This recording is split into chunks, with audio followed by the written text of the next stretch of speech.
Namaste. Sanatana Dharma advises that for a non-sannyasi to best progress towards moksha, he or she should aim to complete 16 sanskars throughout their life. The most important of these sanskars during adulthood is Vivah sanskar, or Hindu wedding. 4 years ago today, I completed Vivah sanskar. My in-laws organised for the ceremony to be conducted according to Vedic traditions at their house. It was such a beautiful and meaningful event. The Panditji explained all of the rituals in very great detail. I feel so grateful to have received a traditional Vedic Vivah sanskar. The Vivah started with Dwarachar, the groom arriving to the bride's house. In our case, since the wedding was completely arranged by my in-laws, their house acted as the bride's house. My mother welcomed my husband-to-be with arti. Then I arrived, escorted by many friends and family. We did Jaimala, or exchange of beautiful garlands. Jaimala has been passed down from ancient times and signifies the bride choosing her life partner, just like how Ma Sita chose Lord Ram. The next step is Asan, and Jal se Satkar and Madhubag se Satkar. I gave my husband-to-be water 3 times, which he first sprinkled on his feet, then over his body, and then drank. This is very much like the cleansing process before a havan.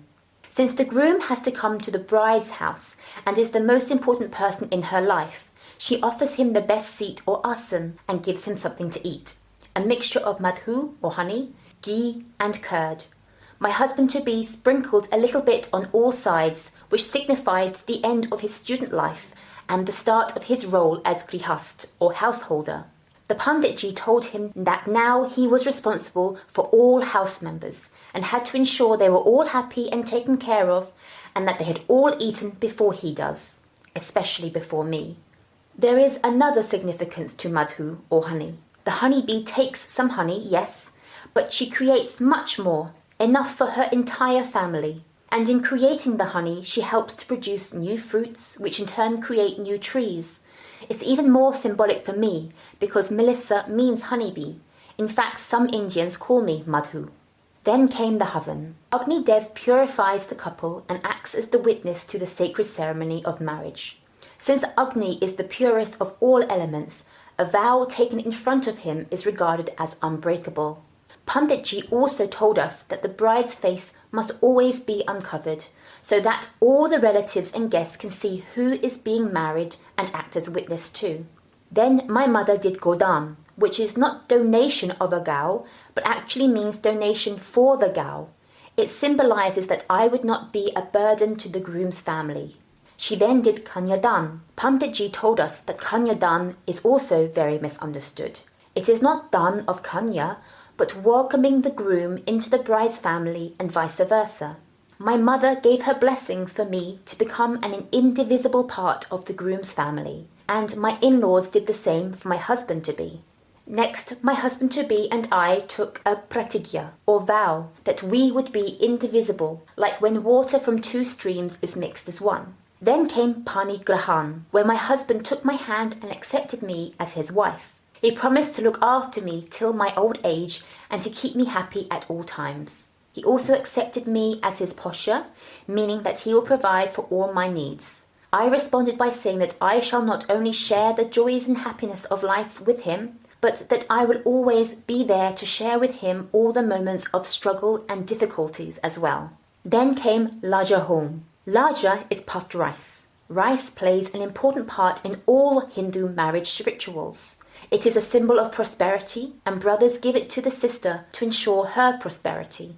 It is also the only plant which flowers and gives fruit after it is replanted, so it is very symbolic for a bride starting a new life after her marriage. Next was Shila Rohan. This ritual uses a rock as a symbol of permanence. My husband-to-be chanted a mantra as I put my right foot on a stone. My position in the groom's home was now permanent, and together with my husband, we would face all life's challenges like 2 solid rocks.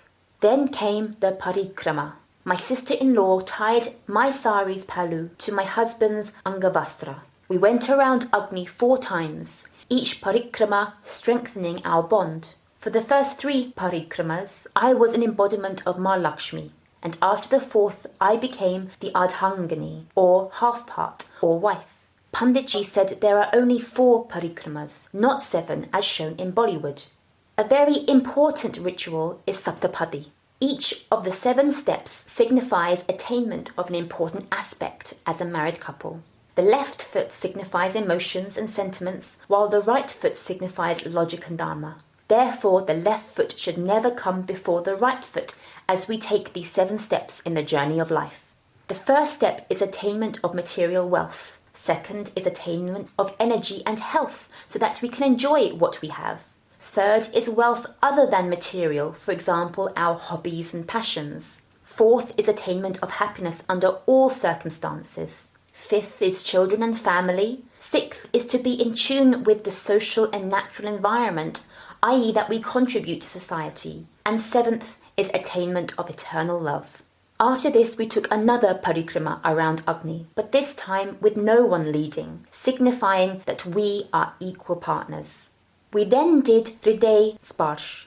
We touched each other's hearts and said, "You are dearer to me than life.